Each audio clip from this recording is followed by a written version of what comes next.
Forward! All right. Ball left! Ball left! Forward! Welcome back.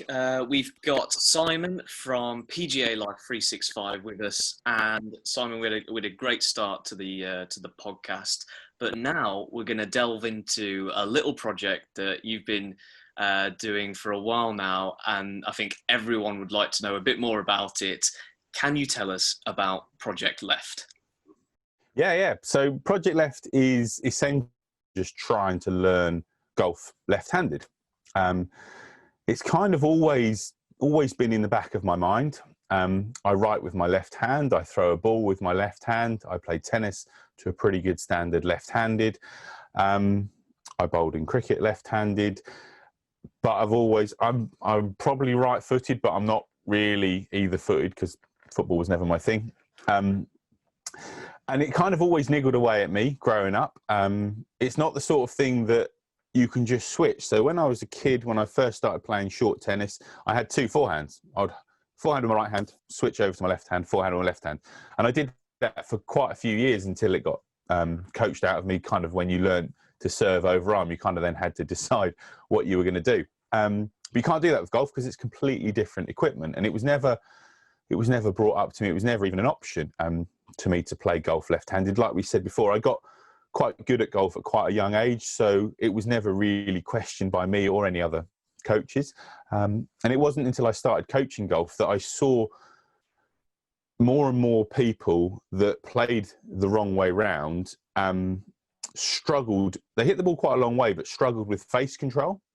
And I think if you take your three dominant hands and I asked you to throw a ball from the palm of your hand forwards into different buckets or baskets in front of you, it would be quite easy. But then if I then asked you to do it from the back of your hand, it then became much harder to figure out direction. And that would be kind of the coaching idea. Can I get face control and therefore better direction being left-handed because my dominant hand is actually facing the right way rather than facing the wrong way? Does that make sense? Absolutely.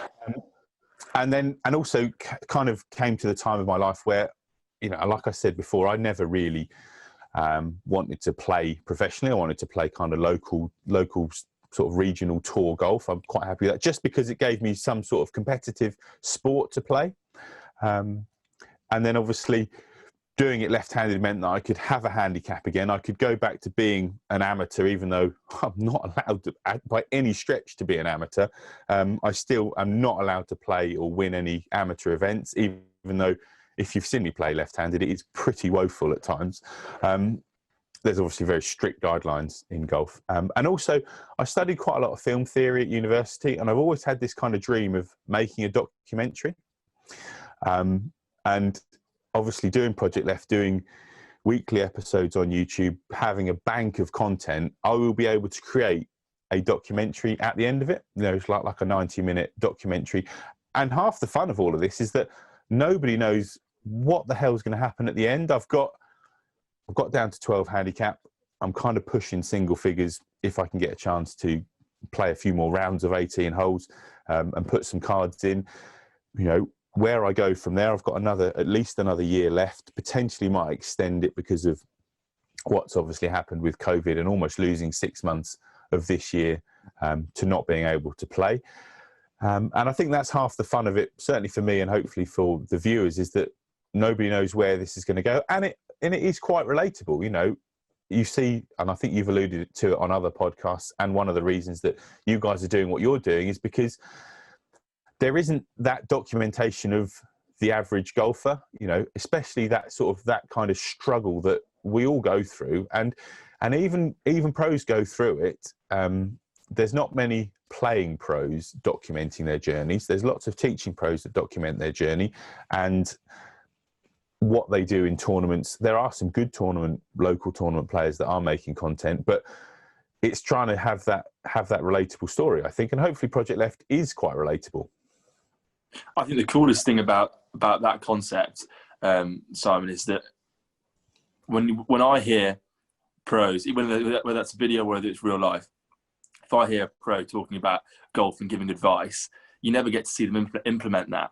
But now that you're going back to basics, essentially, all the advice that you've given other people, I suppose, you can almost be given back into yourself. And then watching a pro then go through the process an amateur would go through is so unique and different, but is also so it's almost like a saturated version of someone's golfing lifetime trying to get down to those figures, and watching it play out with somebody who actually knows how to make that happen without going through all the rigmarole of doing something wrong for, I don't know, however many years you may do something wrong for.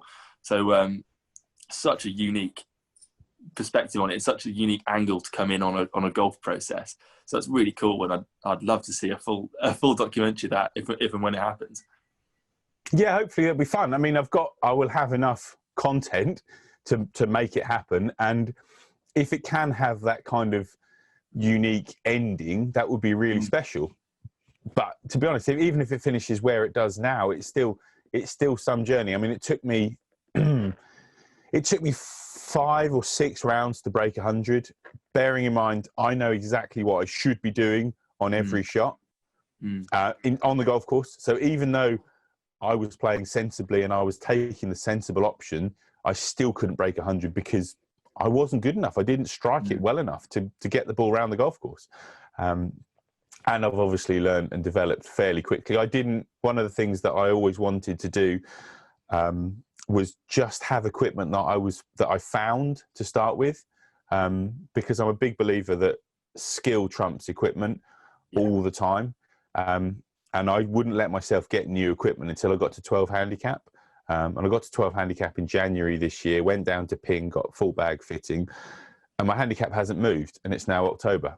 So admittedly, I haven't put the time in, or haven't been able to put the time in to push on for this year, but I got down to 12 with pretty average equipment, and then got new equipment that was custom fit and haven't changed my handicap. So read into that what you will at the moment, but it definitely goes so much further than just the equipment you use. That's definitely. Yeah, and I think we've already talked about it briefly before. There's the mentality behind it as well, the commitment side of things too. So it's very fascinating, very interesting. Are you giving yourself, what's your time frame for this? What's your time scale between not hanging up your cape per se on Project Left, but how long do you think you can keep pushing forwards with it? So Project Left was always 3 years. Right. That was so basically it all came to a head. I did a charity event, and if you look back on PGA Life YouTube channel, you'll see it far enough back. Yeah. On my birthday, which is July 2018, I did a 24-hour marathon. So I played golf non-stop for 24 hours. I played 8 rounds of golf walking in a 4-ball in 24 hours, which was one of the most stupid things I've ever done.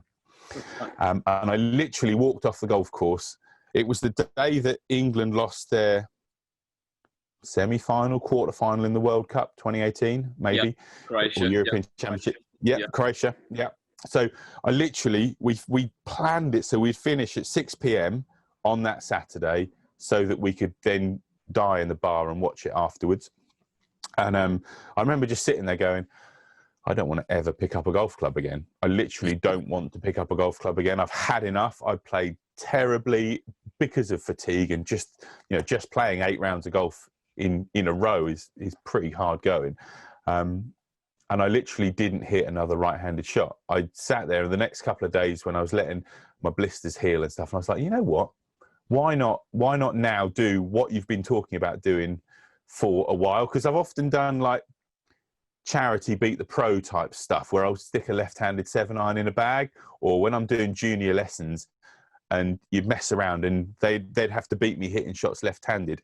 And I knew I could hit it left-handed because I'd hit plenty of 7-irons off a nice flat lie or a nice tee-peg, so that I knew that I could make contact. But there's a big difference between hitting a shot off a flat lie and a tee-peg on a range and actually trying to get the ball around the course.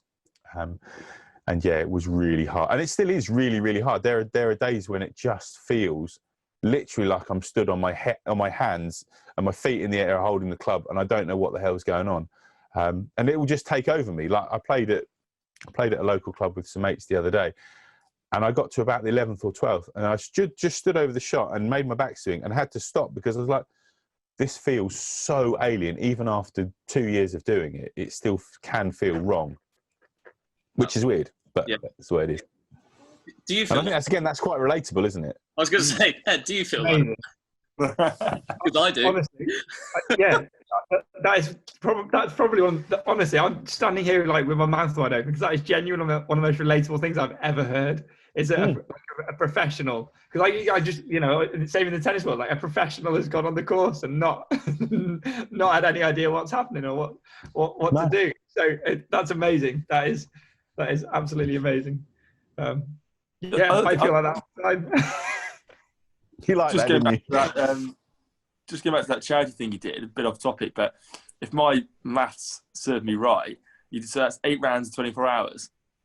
So that's still 3 hours around for 24 hours. See, 4 of us playing, Jesus, if it's less than 4, it's a miracle.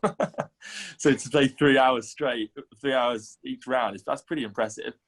Yeah, I did it where there was 2 of us that did it, and we had 2 amateurs pay to play with us on each round. So each round we had 2 different amateurs with us, and we knew that we needed to average 3 hours a round. So there were times when they were old guys and girls that we were literally just dragging around the golf course. It was quite amusing at times, especially at night when it's pitch black, you know, and you're playing through the night. And we had some LED. I think I've got one here. One of these LED golf balls. If I can light it. That's not lighting now. Probably won't light. There we go. So proper. Where's my camera up there? So proper bright golf balls. And it was great fun, but they would go out mid-flight sometimes. And we got a junior at our club, and he'd have been 15 or so at the time. I think it was off +1 or +2 at the time. And he's like US Kids European champion, like really, really good golfer. And he played 3 holes in the middle of the night with one of these balls that didn't light up at all for 3 holes. And that's quite possibly one of the most impressive things I've ever seen on a golf course. Because he literally hit it down the fairway, went, yeah, that's the middle of the fairway. Walked down there in the pitch black and found it, knocked it on the green, hold the putt, 2-putted, whatever. And it's just like, that's impressive. And that, again, was possibly one of the reasons that made me feel sick and want to just become an amateur again. Because I'm like, I'll never be able to compete with that. That is ridiculous. That is absolutely ridiculous. I think that's a great video as well to record a charity match for 24 hours going through the night, because we would be absolute carnage. Oh yeah, we carnage to start with, and then imagine it after sleep deprivation. I mean, I did one thing golf related that was more crazy than that, and that would have been, I think it was 2007 or 2008 when I was I just qualified. But I was an assistant pro at another club, and me and the head pro, we did a charity thing in buggies, admittedly, but we played 4 days non-stop. So, but just during daylight hours. So we'd start at 3 a.m. and finish at 10 p.m. for 4 days, and we played 820 holes in 4 days. God, what? Wow! And that was more ridiculous. Was great fun, and like I've never done the whole climbing Mount Kilimanjaro or Everest or that sort of thing, but the kind of the sleep deprivation and the delirium that you go to is just unbelievable. Like, we had a guy that would drive the buggy ahead, and he's an old boy, and he would park in the middle of the fairway to watch our tee shots, but he wouldn't park in the right place. So we'd be pinging drivers over his head because he was 30, 40 yards short of where we'd go, because that's where he'd hit his tee shot to, or past where he'd hit his tee shot to. Anyway, I remember playing the 18th, like maybe day 2 or day 3, and I've hit this tee shot. And Steve, who I'm playing with, like, sorry, that's going to hit Brian's buggy. And it was literally going straight at him. And I just went, yeah. And neither of us shouted for. And he sat there in the buggy with the, like the stanchion at the back of the buggy that keeps the roof up. Yeah. So he's facing this way, looking here, and it hit the stanchion on the full at head height. And like what place must you be in to not shout for at that point? I mean, it was just ridiculous. And he was white as a sheet when we got up there. Admittedly, that's understandable. But yeah, that was probably more crazy than the 24 hours. But I was a bit younger then. But you've got to do these things. I think that's one of the great things with golf. It gives you these opportunities to do crazy charity-based things, and more people should do it. I have another one. I did another one that was quite interesting. I used to do a lot of triathlon, and it's one of the things that I really enjoyed, just to try and stay fit. And I did a triathlon and 3 rounds of golf in a day. So there's a golf course in Essex where I swam a mile in the lake first thing in the morning. Then I played 18 holes at this golf course first thing in the morning. Then swam a mile in the lake. Then cycled from there into Norfolk. So from Essex to Norfolk, played another round of golf, and then that was 12 miles from my home club. So then ran that through Thetford Forest, and then played 18 holes there. So you've got I've obviously always had a little bit of a screw loose for certain things. So I think learning to play golf left-handed, when you put it into context of those other things, isn't the craziest thing I've ever done, but it's probably the most prolonged thing. Unbelievable. I think Ed and I, in the height of summer when it was sort of pushing, it was quite warm, wasn't it? And we played 27 holes in a day, which is, I mean, not worth comparing. And we could barely stand up by the end of it. It's unbelievable. It's difficult. It's difficult. And that's impressive. So over those 4 days, what was the figure again? 820 holes.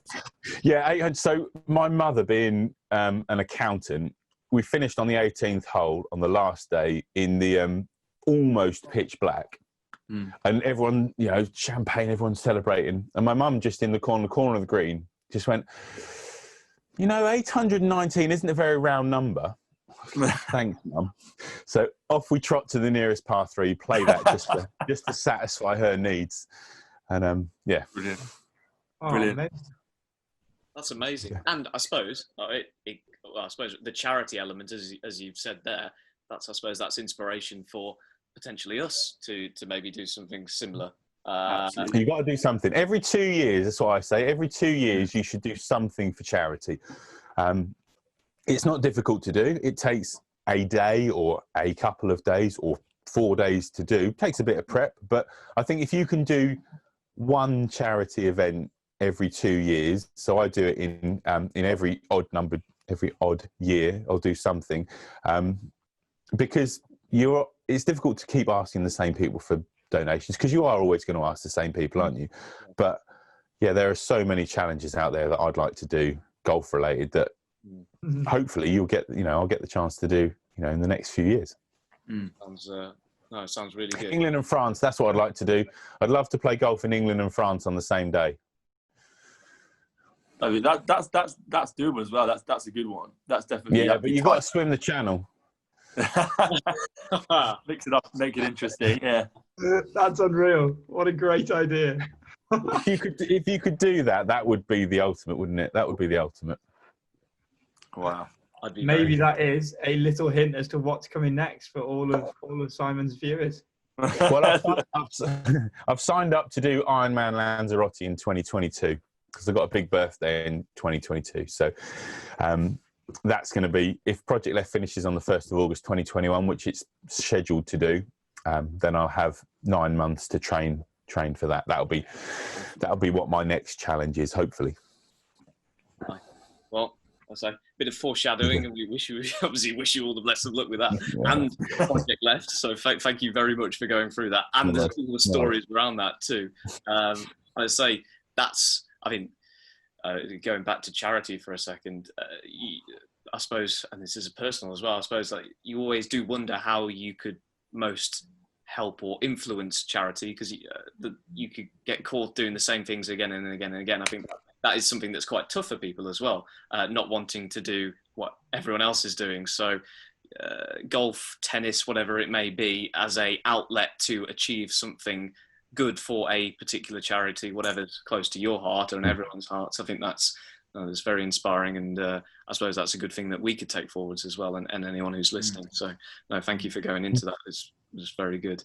I suppose next up, Ed, I think I'll leave this to you, is our 5 quickfire questions that is going to become part of our guest series as we move forwards. So without further ado, Ed, hit us with those. Simon, let's see if you can bang them out the park, or on the fairway rather. Yeah, no worries. I'll try and be brief. Excuse the pun. So 5 quickfire questions. Give us your best line. first thing that comes to your head. All right. So here we go. We'll see what happens. All right. So first things first. Top 3 tips for any amateur. Okay, top 3 tips for any amateur. Learn to hit the middle of the club face. So you need to be able to hit the middle of the club face, whether that's using dry shampoo, face stickers. You've got to practice strike every time you have a practice session. Not enough people do that. It's not difficult to do. It gives you great feedback. And if you can go to your coach and say, look, I hit 100 balls and 90 of them came out of the toe, then we can do something. If you're then saying, oh, I just hit it terribly, what is there for the coach or for you to work on? It's also one of those things that you can't actually teach. So you need to then learn that skill yourself. I think you have to have a form of distance control. So you have to be able to know how far your putts are going to go and how far your short game shots are going to go. So whether that's gripping up and down the club or different swing lengths, you have to have a system for scoring, basically. And I think you've got to remember that a golf swing has a start and it has a finish, and we take a lot of time over the start of our golf swing to be consistent. But how many of us know that the finish position of our golf swing is consistent? If we can finish consistently and start consistently, that gives us the best chance that when this chaos of impact happens, that we're at least progressing to something that's consistent in terms of a follow through. Is that good enough for you? Fantastic. I know that I can relate to all 3 of those. I'm looking at Joe and Ben, and they've both got grins on their faces. So yeah, that's it. Those are fantastic tips. Thank you very much for that. Number 2, the best place that you've ever played. Best place, probably Ballybunion, I would say, in Ireland. It's just a ridiculous piece of land, just like so hilly, so dune defined, so much long grass. I mean, it was a horrid day when I played. So in a way that was good, because you saw the golf course at its worst, and it's still one of my favourite golf courses. I just love golf courses by the sea. I know that obviously doesn't relate to you guys because you've got no golf courses by the sea in Shropshire, but you've got no sea. But I think that's one of the best things about golf is golf courses that used to be underwater and are now not underwater, and therefore some of the land you get, obviously that's always going to be very sandy soil, so they always drain well, they're always fast and running. You get crazy winds and crazy weathers that are changing by the sea. So yeah, Ballybunion for me, but basically any golf course by the sea, I'm happy. Fantastic. Great shout. I think we all agree with that as well. That's an excellent choice. So 3rd question, place that you most want to play and haven't played yet. Okay, so we've done a podcast on this. We did 4 or 5 podcasts and we just couldn't be bothered to keep going with it, to be honest. But to me, there's a couple of places that I'd like to go to. RCD, that I think one of you mentioned in previous podcasts, Royal County Down, is phenomenal. And that's attainable. You know, that's not that far away. That's a ferry or an airplane just to get there. Cape Kidnappers in New Zealand is just ridiculous. If you've not seen Cape Kidnappers pictures, have you heard of that? Never heard. No. No, but I'm on Google right now. You are literally in for a treat. That is, if you talk about aesthetics and the drone footage that they've got from there, it's just like, again, crazy piece of land that golf course was built on. I think those would be the 2 for me that I'd love to go and play that are accessible. Obviously, you've got Augusta, that I think is top of pretty much everyone's bucket list, simply because it's not really accessible, because it's not really attainable. There are only a handful of people that will ever play it in any given year that aren't already tour pros. I think Pebble Beach is quite interesting. Again, alluding to, I think it was Ben that said he wanted to play in the Pebble Beach Pro-Am with Kelly Slater. How cool would that be? I've done my research, boys. I've done my research. Love it. Which I thought was, I don't think you give Ben enough credit for that pick, because what he's done, not only has he picked Kelly Slater, who's obviously a big hero of his, but inadvertently he's turned himself into a tour pro to play in that event with an amateur. Correct. Because he's not going to play 2 amateurs in the same pairing. So just by saying that and wanting to play in that event, he's turned himself into a PGA Tour player. So fair play to thinking of that. Just planting the seed. Yeah. It's inevitable, really, isn't it? It's inevitable. It'll happen. That's There a you go. fantastic idea, and one I hadn't thought about being unattainable. Actually, yeah, there are a lot of golf courses out there that are probably unattainable. So that one in New Zealand is definitely on the hit list. Crazy, isn't it? It's amazing. You just have a look at it. It's amazing. We will. Fourth question: what is your dream four ball? Okay, so dream four ball is this non-golfers alive, dead, anybody? Yeah, Anyone. Anybody. I think you've got to play with Tiger. I think we've seen especially like right now. I think if you've seen the charity matches that he's played, the TaylorMade match they played a few weeks ago, I think if you got Tiger in his nice relaxed state that he is now, hopefully in a fun environment, you could really ask him some questions and you might actually get some answers, which would be fun. So I think from a golfing perspective, you'd want to play with Tiger. I think I'd also want to play with Ben Hogan, because I think it would be fascinating to hear, pre-launch monitor, sorry, this is a coaching selfish question. So pre-launch monitor, pre-impact, all the stuff that we coach now, he was coming up with answers to the questions that we have answers for instantly now because of technology and because of data. And it would be, I've got like a list as long as my arm of questions I'd love to ask him. So that would be good. I think I'm a big music fan, so I'd want some form of artist with us, because like I'd love to know what it feels like to be on stage in front of all those people. I've been to enough festivals, I've been to enough massive concerts to think, actually, what would you like to be, what would it be like to be in front of all those people?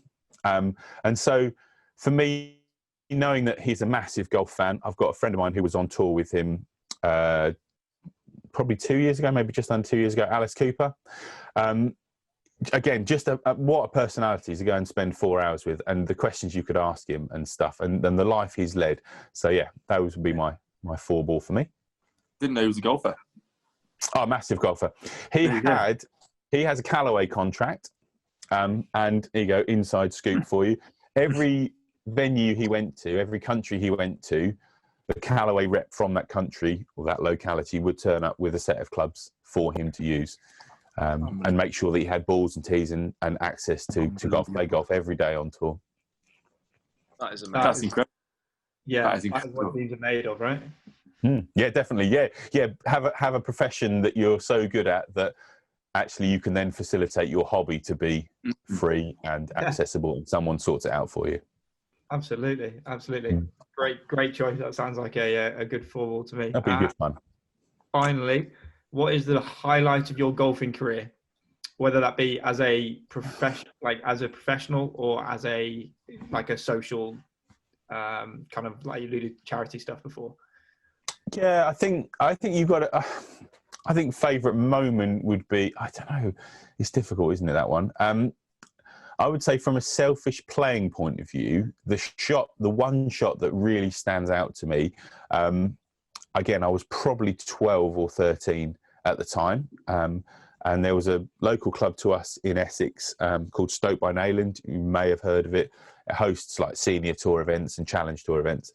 Anyway, the Stoke-by-Nayland Junior Open was a massive thing, and Wilson sponsored it one year, and this would have been mid-90s, maybe early 90s, probably early 90s actually. And Wilson sent over 2 of their young staff pros to give a clinic at lunchtime for us juniors.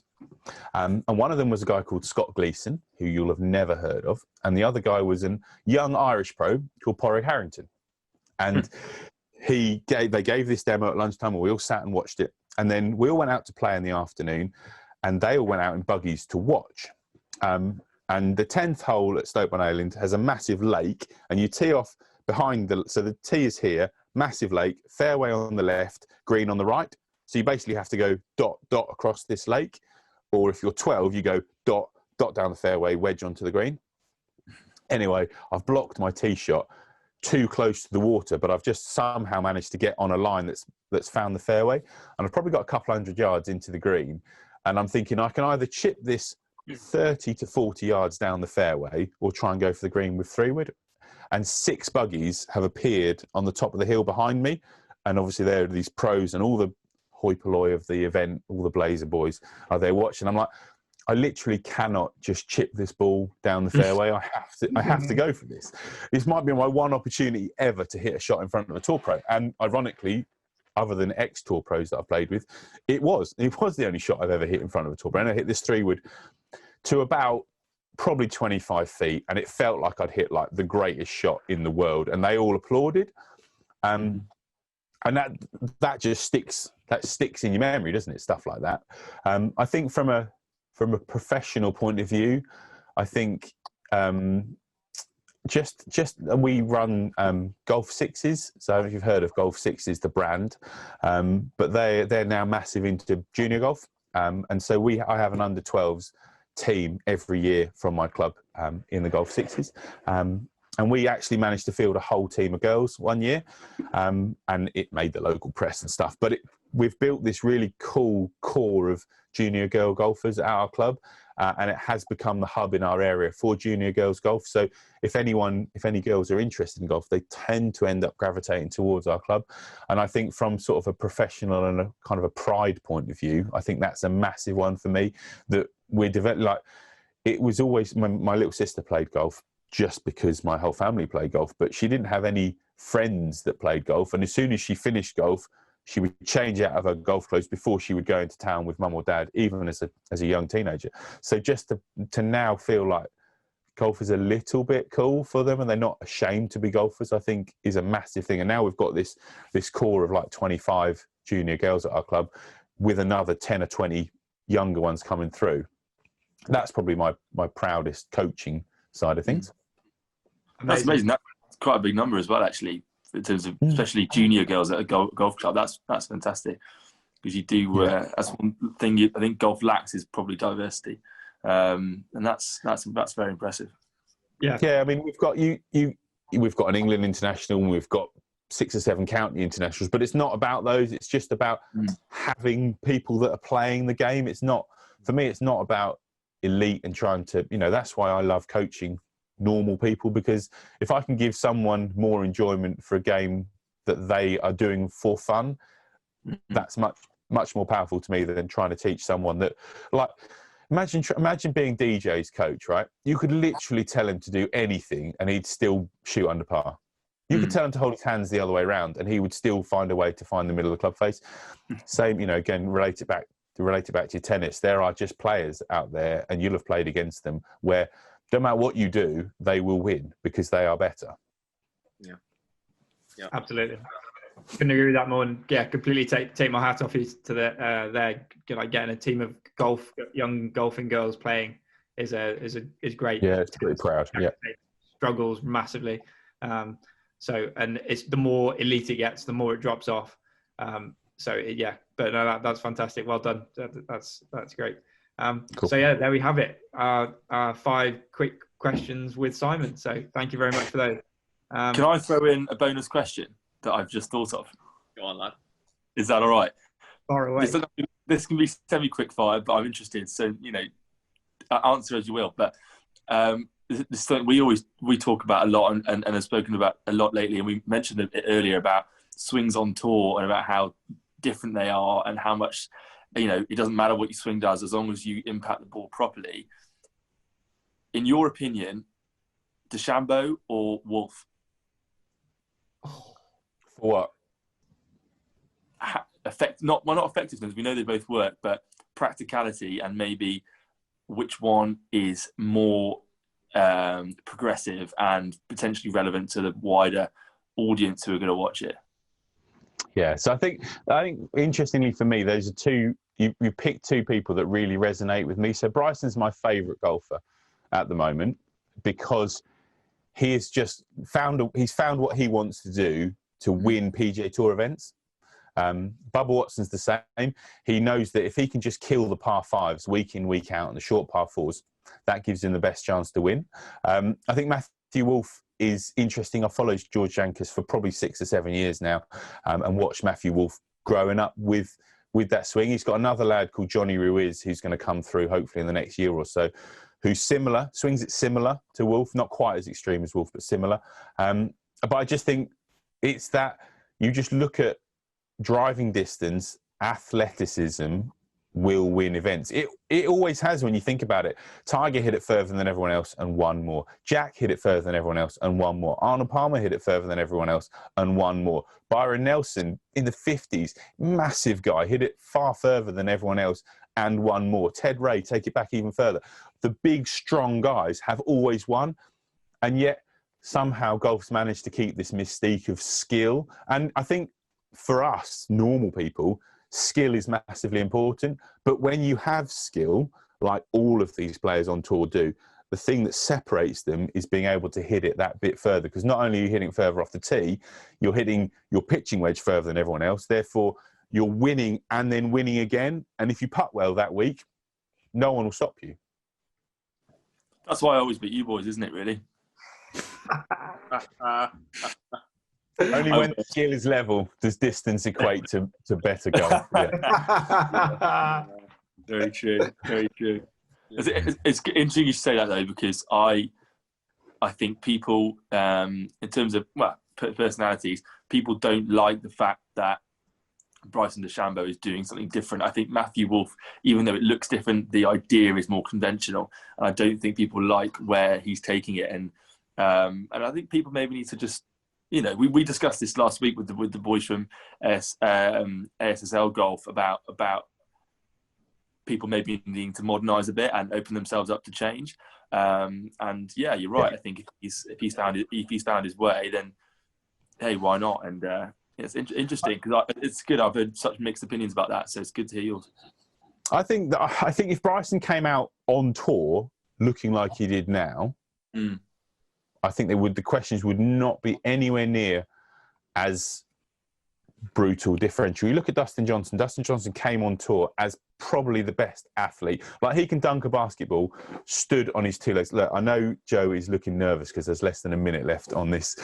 Ben, I think it was you were just coming to a close. We were just finishing off I think we pretty much got to the end of it about Bryson and Wolff, and just about. You were just talking about how sort of athleticism and Dustin Johnson and everything, and yeah. When DJ came out on tour and was like hitting it further than everyone else, just anyway, no one questioned how athletic he was, did they? It was quite obvious. But yeah, Bryson being not the longest hitter and now arguably the longest and most aggressive player to ever play the game at a top level. It rubs people. And again, his personality does rub people up the wrong way. But media love an enemy. They love a heel. They love someone that they can root against because they know the public will root against that person. And he does, again, he doesn't, but again, that's his personality. He doesn't care. And he doesn't do anything to stop that image. But equally, when he won the US Open and he walked around the corner and his mum and dad were on FaceTime on a massive TV screen, he can't fake that reaction. And that, to me, I don't know if you saw, but that was one of the best. Like, it literally nearly broke down in tears. And it was like, okay, that's the genuine person. And again, I was lucky enough when I went to watch the Ryder Cup with my wife and some friends. And being PGA members, you get access to the range on the practice days. And we literally stood behind Bryson and his team, maybe 6 feet away from him, for about an hour, just watching him practice his process. And he had 2 launch monitors on the go. He had a fitness coach and he had a swing coach, and every shot was then analysed, talked about, chatted about quite freely. Like, they were using like proper technological conversation, but they weren't necessarily breaking or changing swings. They were just talking about like intentions and practices. And I thought, like, for all his foibles and for all the stuff that he gets criticised for, he works as hard as anyone else has ever worked. And people used to love Vijay. Vijay Singh used to hit 400,000 balls a week, and everyone loved it because he practiced hard. But for some reason, Bryson rubs everyone up the wrong way, and it's bad that he's put the effort in to change his body to play and perform better. And this year's been proof of that already. Like, we're 6 months into him playing in this new way. He's won a major and 2 or 3 events, not finished outside the top 10 in loads more events, took the money to the bank, which is what their sport's all about at that top level, isn't it? Absolutely, and that's going back to what you said about his initial reaction to having won, and I think also mentioning about how hard he works. I think that's probably why it meant so much to him, and trying to implement that such a big change and just pushing through all the initial barriers of that's not going to work. You know, all the backlash and the negative energy he probably had towards it. Then to go, like you say, within 6 months, win a major. It's unheard of, and B, it to him must be just a real tick, just a certification that he's done everything right. You know, who cares what people think about it? You can't argue that it doesn't work. So no. And if his body breaks down in 3 years and he's won another 2 majors, who cares? Just stop playing. That doesn't matter, does it? It's irrelevant. I mean, he's already won more majors than you could name 10 golfers that are better than him, but they're all judged on how many majors they win. Yeah. He's won the same number of majors already as so many people, and who's to argue against him at Augusta in a month's time? Like, he can take on shots that people can't take on round there, and it's going to be. It really will be interesting. Yeah, and you can bet he's already analysing where he can take those shots, isn't he? So he's already been out there and played it and figured it out on Google Earth or whatever, however they figure it out. You'd be surprised how many of them and how accurate Google Earth is for a lot of the stuff that they do. And, you know, measuring golf courses and measuring widths of fairways and widths on certain landing spots and stuff. And again, it's a free tool. There's no excuses. If you go and play a new course, go on Google Earth and it will tell you how wide the fairways are at certain points. It's literally, it's a map and a ruler, and you go to work. Also, top tip for everyone out there. Top tip. That's the difference between Bryson and me, I think, when Bryson goes on Google Maps before a round, it's to check the fairway width, and for me, it's to check the closest McDonald's. But and how long it's going to take you to get there, and how late can you actually leave? Yeah. I try and be 5 minutes late deliberately. Just puts the others on edge, doesn't it? That's what it is. It does, just to prove a point. But they're not as important as they think they are. But it puts me on edge mostly. Deary me, it's not good. Oh well, all good. I've got a question. Oh, go on. Yeah. If you've finished your questions, I've got a question. So, what are you all like? What is your next individually? What is your next thing you're now going to do?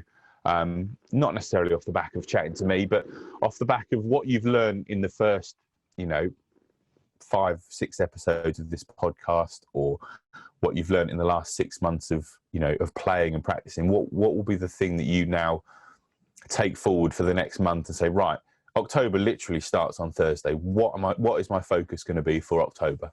And then we'll hold you to account at the end of October. Have you done it? And I think you can hold each other to account on that. And I think that's quite a powerful way for you to kind of all work together. It doesn't have to be the same thing, could be the same thing. But let's have a month where you each go, right, the 3 of you, this is what we're going to focus on for a month. You're obviously all keen enough to want to keep practicing, to want to keep playing, to want to keep developing. What's October's focus going to be? Good question. Do you want me to lead off, fellas? Because there's something that I've been working on for the last couple days, and it's in relation to so over the last 6 months, I feel like I'm in a good place, striking it pretty comfortably out of the rough, off the fairway, off the tee. I'm in a good place. However, I'm a right-handed player, and I hinge my left wrist just after contact, which is which in some instances seems to be pulling a hook, if I were to call it that sometimes. And what I would want to do is ensure that there is a certain level of, I don't know what your opinion on this, a certain level of rigidity to like with a tennis shot. I always think about the analogy for a tennis shot. So if we're hitting a forehand, and if I'm going down the line, I want to put my right hand and keep that out a bit further forwards upon and after impact to ensure that it keeps on that trajectory, essentially, rather than trying to bring that right wrist and hand over too quickly to push for a cross-court shot, for example. So for me, It's keeping a bit more rigidity in the left wrist after impact, and then carry on with my normal swing. And how are you going to test? How are you going to test that? How are you going to give yourself feedback on that to know whether you're doing it how you want to do it? Well, I think first of all, I'm going to have to video everything that I do consistently. Probably go to a range, and then video a whole range session specifically with that focus, and then again switch it up for clubs thereafter, different clubs, and then come back, and then I would guess speak to the pro who I've spoken to it about and say, is there a difference here, and how can we push that forward? Yeah, you need to get some drills. You're going to be the answer for all of you, I'm sure, but you need to get some drills. But yeah, we'll come back to that one. Ed? That's good. So for me, I have this horrendous draw that I've probably ironed out quite. Draw? It's not even a draw. It literally is a boomerang. Like it's the sort of thing that Bryson and Tiger can't do that I can. So, so no, I think I've ironed it out a little bit since we started, because it was definitely a lot worse. And recently I've started striking it better when I've I think I have too much movement in my upper body, which leads me to too much of a variation in striking it in the middle of the club. So I've been working on trying to keep my head still a little bit more and trying to get my swing path a little bit better for my take back. So it's more just, again, it's not, because it isn't about what the swing looks like. It is just about the contact, but it's to try and reduce the movement or variation in my swing to give me that better contact. So yeah, that's what I'm desperately trying to do.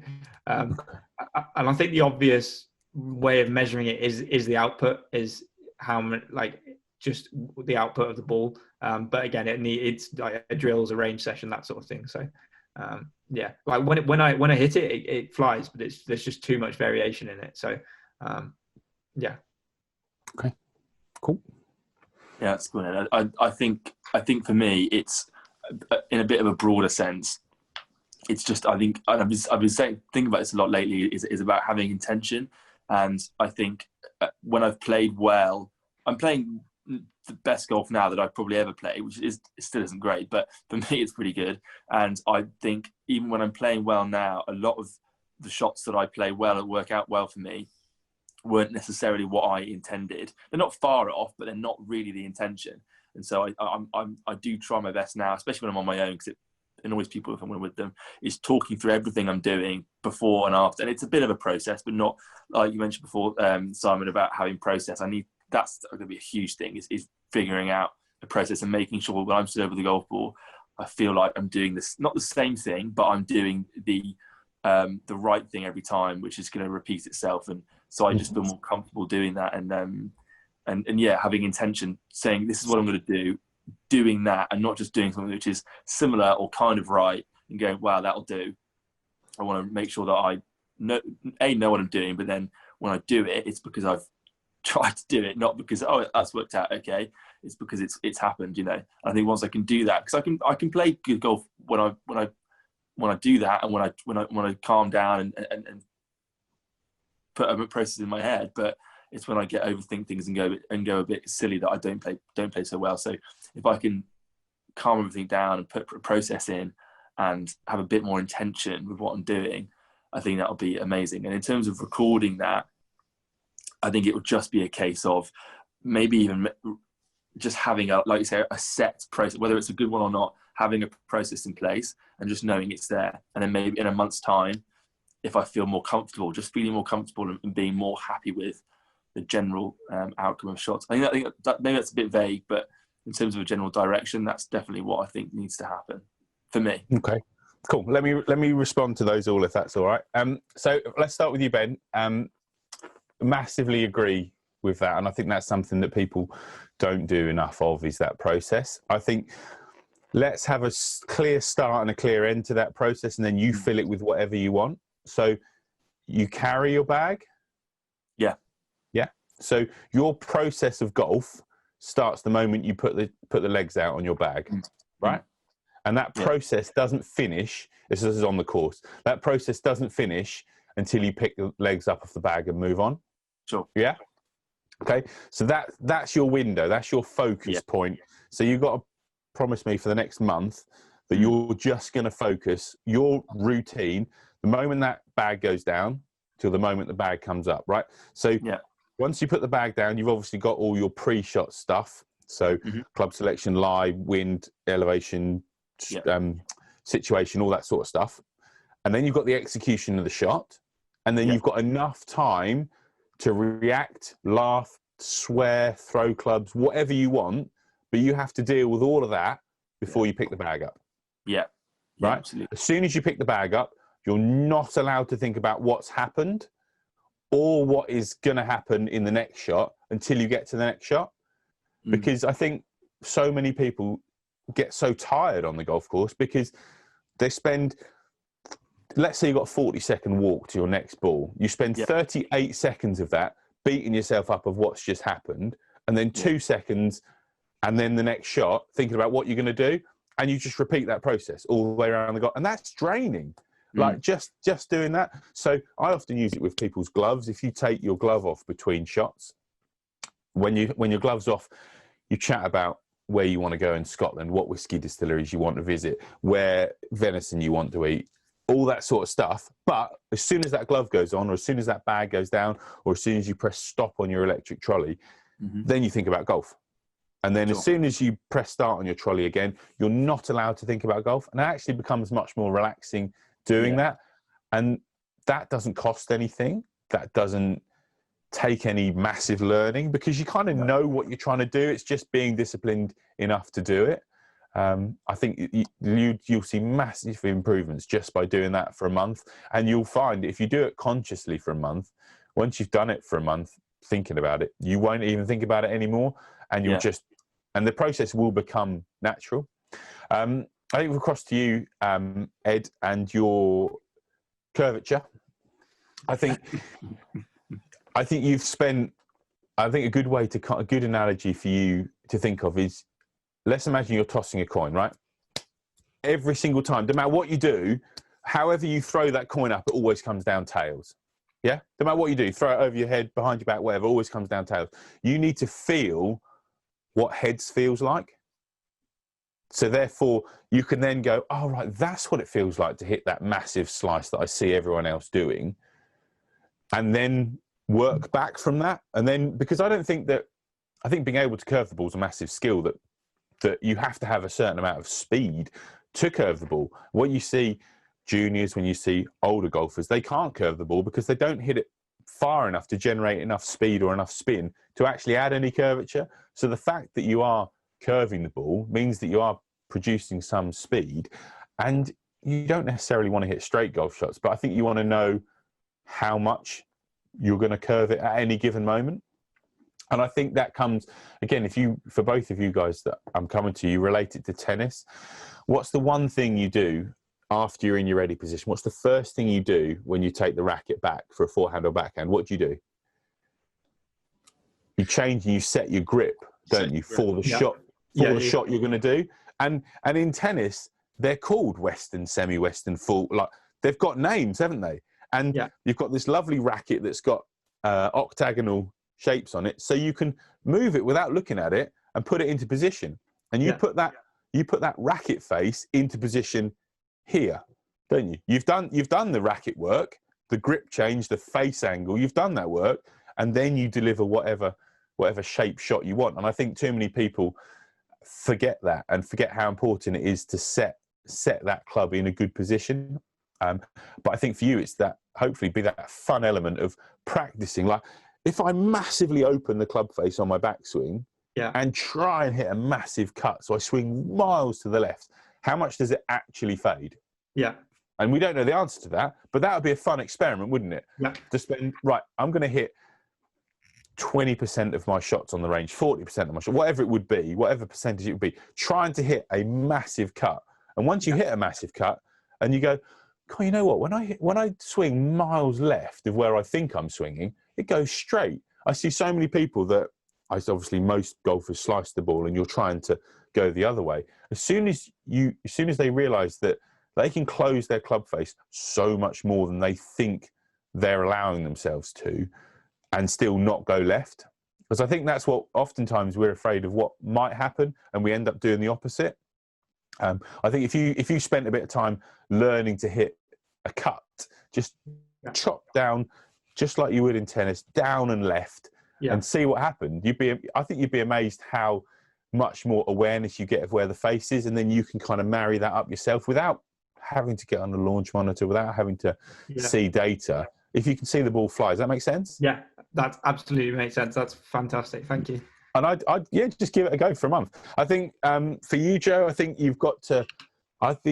Again, I've seen your swing on the channel and had a little look. I think you need to allow yourself a bit more free flowingness, if that is even a word. If it's a word that you understand, then it counts as a word, in my opinion. Through the ball, I think you're too safe, and I'm not sure if that's a personality thing or just a I don't want to hit it off the planet type thing. I think you need to get your chest and your hands going faster, and therefore you won't have this flick of the club at the bottom, because you won't be able to, because you'll just be letting it free flow through the ball.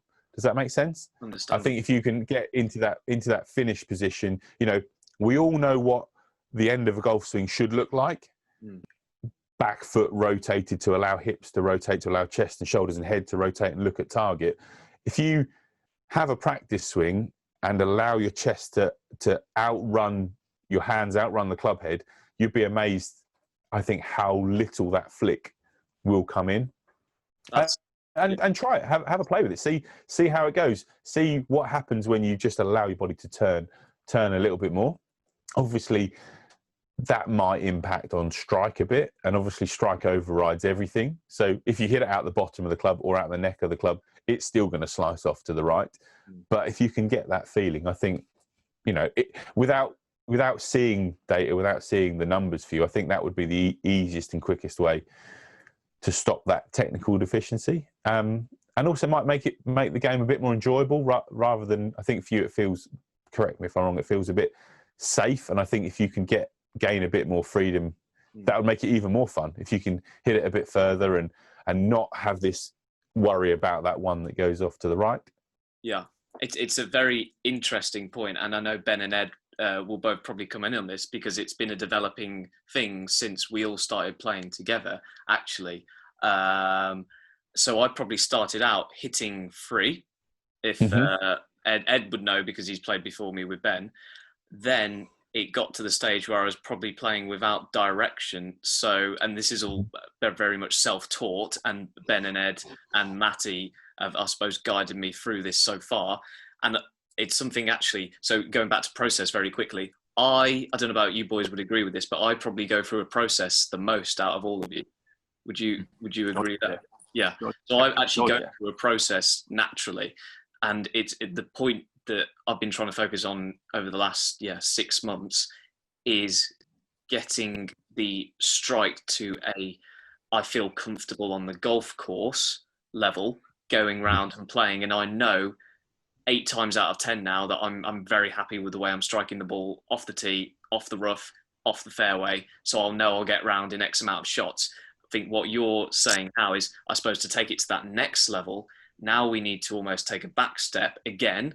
But my generally better, my lower play this time will be better than it was prior to that. But that freeness now is something that I could bring to my game. So that's an interesting point, because I think it's something that was there. I've made lots of amendments to try and focus on strike and getting around a golf course, and feeling, as you say, comfortable with that. Now the next point, albeit I was uncomfortable going towards to making myself comfortable, now I need to go uncomfortable again to progress further. Yeah, and also just keep monitoring that strike. So if you can feel like there is improvement in the speed and the freedom and the flowingness of the swing, and still maintain all the elements that you've worked so hard beforehand, so you're still hitting it straight, you're still hitting it, striking it well and getting the ball up in the air, then it'll only improve. Yeah, because you'll hit it further. Something to mention on top of that, on top of what Joe just said about his swing, is that I'm not experienced in golf by any stretch, but I've played a lot of golf and seen a lot of people play golf. And Joe is easily the person I've seen who's changed the most, the quickest, in a positive sense. Like, I think probably whenever Joe and I first started playing golf together 6-9 months ago, whenever it was, your swing was so similar style in terms of, you know, how it looks now, but even already now it's so much freer than it used to be. And I think your ball striking has got so much better since that. And like, it's such a huge, I think your swing used to be like 4 or 5 different sections that happened at different times, and now your swing is like one whole thing. And I always say to you when we go play, like, watching you strike a ball when you catch it is as good as watching anyone strike a ball, and that's all done from, I think, you being a bit freer with your swing. I just think that's worth mentioning because it's such a huge difference in like such a short amount of time, I think, as well. But not to blow too much smoke up your ass, but there you go.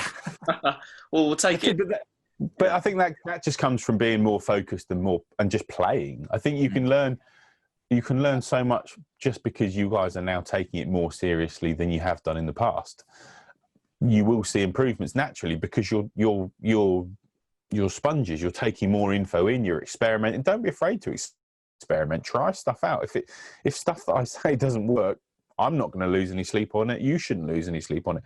If it doesn't work, bin it. You know, YouTube videos, content online has to be generic. Like, we've had a fairly good conversation. I've seen your swings, and hopefully I can give you some fairly directed advice, but it's still fairly generic because I've never seen any of you hit a golf ball. And I think if you try something online, and this goes out to anyone that's still watching at this point, if you try something and it don't work, don't worry about binning it off. It makes no odds whatsoever because you can find something else that does work. Just because it works for X pro, X this, Y this person, doesn't mean it has to work for you, does it? No, you're right. Absolutely. And that's a very good area there that we've just gone into. So thank you very much for that. I think we all know what we're going to do now for October, at least. And we're going to have to monitor because we've got someone to be accountable to in November. And each other. If it all goes wrong, and the wider community. So, no, thank you for that, Simon. So I suppose bringing it to a close now, and I think this is actually, we're going to make this into a 2-part podcast for sure, because we want as many people listening and to get the most out of it as possible. So I suppose to bring to a close, and I'll add this at the end of the first podcast as well, Simon, can you just give us a bit of insight, your socials, where to find you, everything around that, any promotions you want to do and things like that? Yeah, cool. So, I mean, PGA Life 365, literally any social media, we're pretty much on them all. PGALife365.co.uk is our website. That will also link you to my personal website. If you want online coaching, if you want face-to-face coaching, I'm available for all of that. I am a full-time coach, so I'm available for coaching. PGA Life 365 is a social brand. It is what it is. There will be golf holidays, coaching holidays, trips, bits and pieces coming up. We're getting pretty good contact with a lot of brands at the moment, so we've got loads of giveaways and stuff in the pipeline. And I think you've got to do your bit if you get the opportunity to do giveaways, like we said before, with charity stuff. You know, do what you can to give back, and that's hopefully what you get from us, is that it's fairly real, and hopefully we feel like you play some better golf off the back of it. Perfect. Thank you very much. I think on account of all of this, it's been a delight to have you on, and there's been some really insightful conversation, and thank you very much for that. So thank you everyone for listening. I suppose that draws to an end this podcast, and we'll see you soon.